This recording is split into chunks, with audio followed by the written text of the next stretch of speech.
Sorry for this two-part video, kids. My computer was acting funny. In the meantime, said Mrs. Beamish, pretending she hadn't felt an icy stab of terror at the thought of Bert falling into Spittleworth's hands, you might as well equip this cell properly with a stove and all my regular implements, so I can keep making cakes for the king. Yes, why not, said Spittleworth slowly. We all enjoy your pastries, Mrs. Beamish. You may continue to cook for the king until your son is caught. Good, said Mrs. Beamish, but I'm going to need assistance.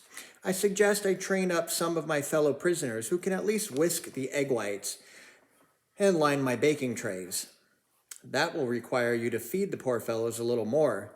I noticed as you marched me through here that some of them look like skeletons. I can't have them eating all my raw ingredients because they're starving. Okay. And lastly, said Mrs. Beamish, giving her cell a sweeping glance, I shall need a comfortable bed and some clean blankets if I'm to get enough sleep to produce cakes of the quality the king demands. It's his birthday coming up too. He'll be expecting something very special. Spittleworth eyed this most surprising captive for a moment or two, then said, Does it alarm you, madam, to think that you and your children will soon be dead?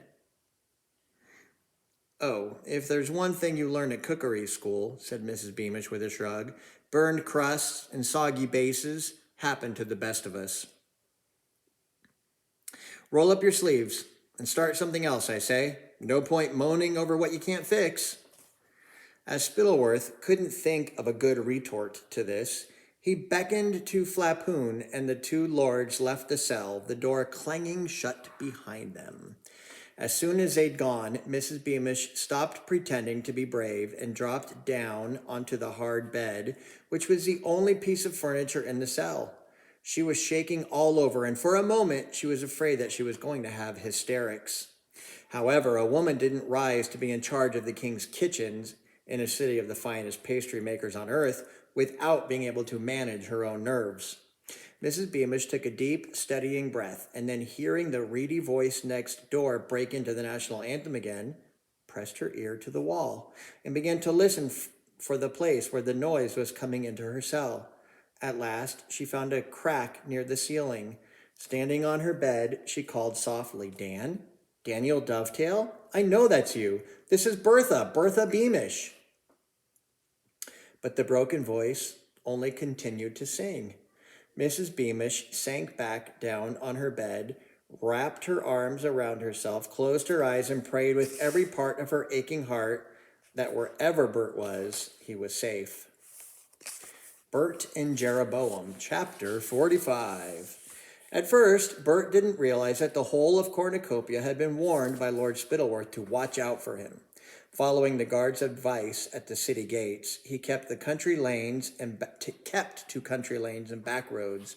He'd never been as far north as Jeroboam, but by roughly following the course of the river Fluma, he knew that he must be traveling in the right direction. Hair matted and shoes clogged with mud, he walked across plowed fields and slept in ditches.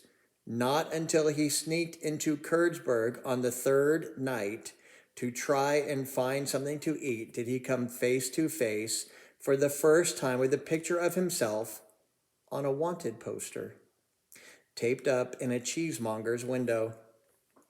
Luckily, the drawing of a neat, smiling young man, looking nothing like the reflection of the grubby tramp he saw staring out of the dark glass beside it.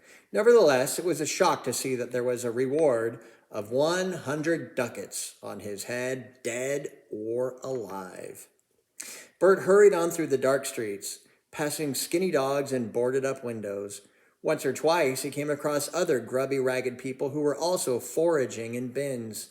At last, he managed to retrieve a lump of hard and slightly moldy cheese before anyone else could grab it. After taking a drink of rain water from a barrel behind a disused dairy, he hurried back out of Kurdsburg and returned to the country roads. All the time he walked, Bert's thoughts kept scurrying back to his mother.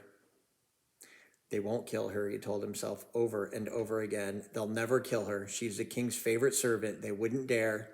He had to block the possibility of his mother's death from his mind, because if he thought she'd gone, he knew he might not have the strength to get out of the next ditch he slept in.